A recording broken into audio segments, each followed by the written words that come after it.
utafanya naye kazi vizuri, hana shida katika hii kazi. Sawa. Sasa katika kumalizia, ili tuweke usawa kati ya madalali, wamiliki wa nyumba pamoja na wateja wenu ambao ni wapangaji, mna lipi la kuwaambia hapa?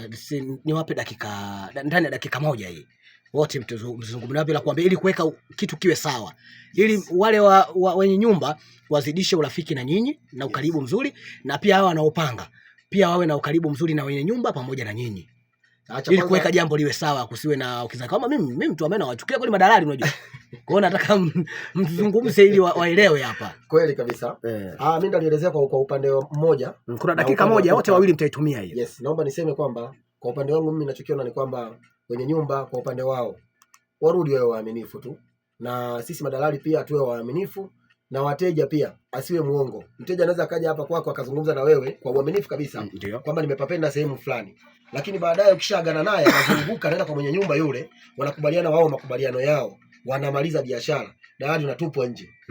Nafikiria uaminifu wawe wa kweli na sisi tuwe wa kweli. Wenye nyumba nao pia akipanga bei kiasi kadhaa, baadaye asimkatae kwamba mimi huyu simtambui, akampokea mteja bila kumshirikisha dalali wake ambaye alimhusisha, kwa sababu dalali ni kiunganishi.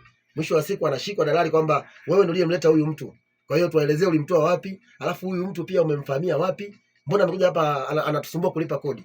Kwa hiyo jaribu mwenye nyumba kuweka fair na dalali. Kwa kumalizia ndani ya sekunde 30 hapo, mimi neno langu kwa pande zote tatu niweze kusema kwa wateja wawe uangalifu. Sio kila namba imeandikwa dalali ni kweli dalali. Mwingine anakuwa hajui madini. Kwa wamiliki wawe na ungwana. Anapoletewa mteja na mteja kageuka kwenda kwake mara ya pili, amwambie mlete yule ambaye alikuleta kwa mara ya kwanza. Lakini kwa mteja pia wawe waaminifu. Asante sana, mimi